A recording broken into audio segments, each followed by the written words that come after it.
हमारे सहयोगी वहां मौजूद है और समझते हैं उनसे आरएसएस प्रमुख मोहन भागवत के उत्तर प्रदेश दौरे की असली कहानी।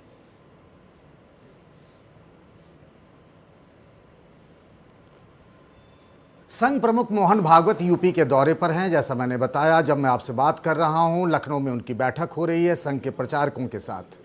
और आपको बताऊं कि जब बेंगलुरु में संघ की प्रतिनिधि सभा की बैठक हुई, उसके बाद नागपुर में संघ के हेडक्वार्टर जाते हैं प्रधानमंत्री नरेंद्र मोदी, और उसके बाद सीधे सीधे संघ प्रमुख मोहन भागवत पहुंचते हैं वाराणसी यानी काशी, और वहां 4 दिनों तक वो रहे। वहां उन्होंने बुद्धिजीवियों से भी मुलाकात की, BHU IIT के प्रोफेसरों और वहां के स्टूडेंट से भी मुलाकात की। वहां उनका एक बयान खासा चर्चित भी रहा, जब उन्होंने कहा कि हिंदू समाज के लिए शमशान, मंदिर और पानी के लिए एक समान जगह होनी चाहिए, यानी उनके लिए सब चीज़ें बराबर होनी चाहिए। इसको इस तरह से देखा जा रहा है कि जिस तरह से पिछले लोकसभा चुनाव में अखिलेश यादव और कांग्रेस दोनों ने मिलकर ईडी गठबंधन के जरिए PDA के फॉर्मूले के सहारे बीजेपी को खासा नुकसान पहुंचाया था। बीजेपी को उस वक्त 29 सीटों का नुकसान हुआ था बीते लोकसभा चुनाव में। उसमें एक तरीके से हिंदू समाज की एकजुटता यानी सामाजिक समरसता के मिशन पर हैं संघ प्रमुख मोहन भागवत, और इसीलिए उन्होंने ऐसा कहा।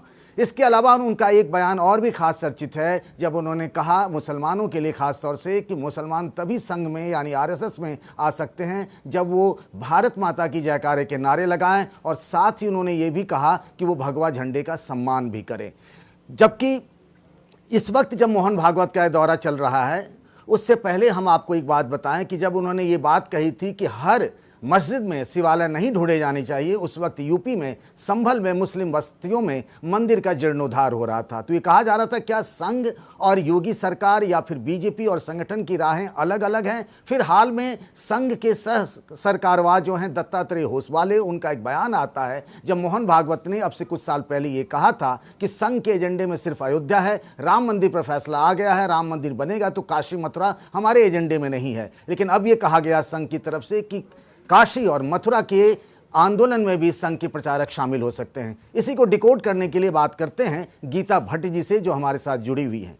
गीता जी, पहला सवाल तो इसी बात को लेकर के होगा कि संघ को क्या अपनी गलती का एहसास हुआ? जो पहले तक अयोध्या की बात होती थी, अब वो काशी मथुरा की बात होने लगी। क्योंकि यूपी में देखिए तो जितने भी बीजेपी के समर्थक हैं या फिर यूपी के मुख्यमंत्री योगी आदित्यनाथ, तो वो खुलकर काशी और मथुरा की बात कह रहे हैं। तो क्या इसको कहा जाए कि संघ एक तरीके से कोर्स करेक्शन पर है क्या?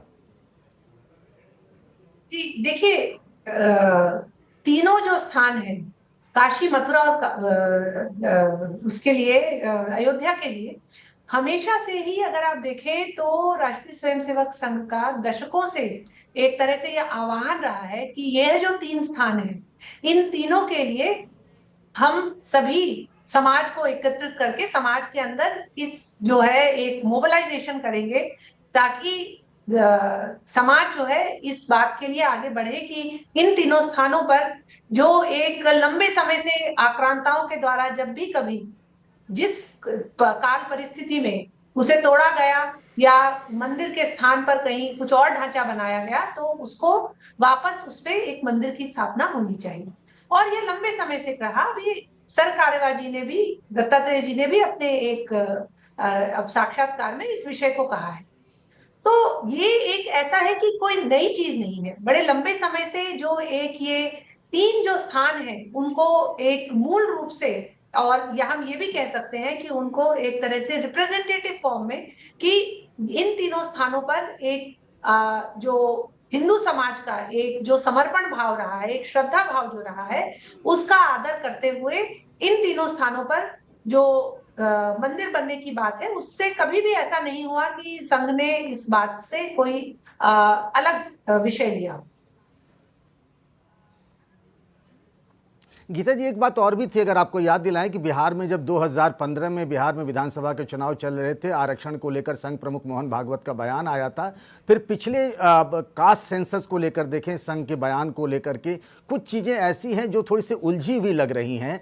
और यूपी में जिस तरीके से आप देखें जो एक मिशन पर हैं संघ प्रमुख, वो है हिंदू समाज को एकजुट करने का। दूसरी तरफ जो विपक्ष है वो कांग्रेस और समाजवादी पार्टी, जो जिसको हम इंडिया गठबंधन के तौर पर देखें, वो पीडीए यानी पिछड़ा दलित और अल्पसंख्यक की बात कर रहे हैं। उसमें से अगर आप देखें तो बीता हुआ लोकसभा चुनाव एक तरीके से खतरे की घंटी है, और इसीलिए मोहन भागवत जब वहाँ पहुँचे हैं तो हिंदू समाज की एकजुटता की बात कर रहे हैं। आपको क्या नहीं लगता कि यूपी एक बड़ा ऐसी टेस्ट होगा? संघ का शताब्दी वर्ष है, आपको बताऊं कि अगले साल तक भी ये कार्यक्रम चलता रहेगा और 2027 में विधानसभा चुनाव है। तो संघ, सरकार और संगठन यानी बीजेपी, इसमें समन्वय की कमी की वजह से भी ये चीजें हो रही हैं क्या?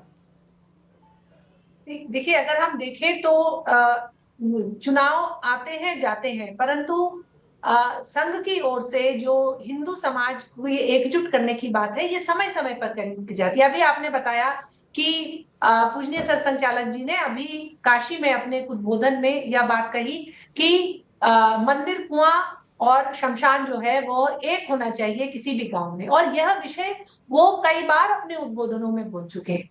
तो इसका कोई एक राजनीतिक कोई इसका स्पष्टीकरण है या कोई इसमें जुड़ा हुआ कोई एक ऐसा एंगल है, ऐसा नहीं है। ये विषय हमेशा से ही इसी प्रकार से संघ के द्वारा एक जो वैचारिक सोच है वो यही है कि सामाजिक समरसता को बढ़ावा देना है, और जहां भी कहीं किसी भी कारण से अगर कोई अलगाव की बात आती है तो उसको समेटना है, उसे बांधना है, जो कोई ऐसी फॉल्ट लाइंस है उनको बंद करना है। तो इसी सोच से अगर आप देखें तो संघ की ओर से और संघ के जो स्वयंसेवक हैं वो समाज के अलग अलग संगठनों में, जो अलग अलग कह सकते हैं वॉक्स ऑफ लाइफ हैं, उन सब में इसी एक प्रेरणा से काम करते हैं। जैसे आपको गीता ध्यान जी, भी होगा, संगठन में भी पहला जो आपका नाम है उसी से उद्बोधन होता है। आपकी जिसे कहते हैं कि सरनेम क्या है या आप कौन से गांव से, प्रदेश से हैं, इस बात को उद्धृत नहीं किया जाता। जो प्रथम नाम है उसी से ही संबोधन होता है। तो संघ के सामने एक बहुत बड़ी चुनौती, जो कहते हैं बीजेपी की मातृशक्ति है, संगठन जो है वो संघ है, और संघ के सामने एक बड़ी चुनौती होगी कि पिछड़ों और दलितों में उसकी पहुंच और उसकी पैठ ज़्यादा बढ़े, और इसी मिशन पर हैं संघ प्रमुख मोहन भागवत इन दिनों यूपी के दौरे पर भी।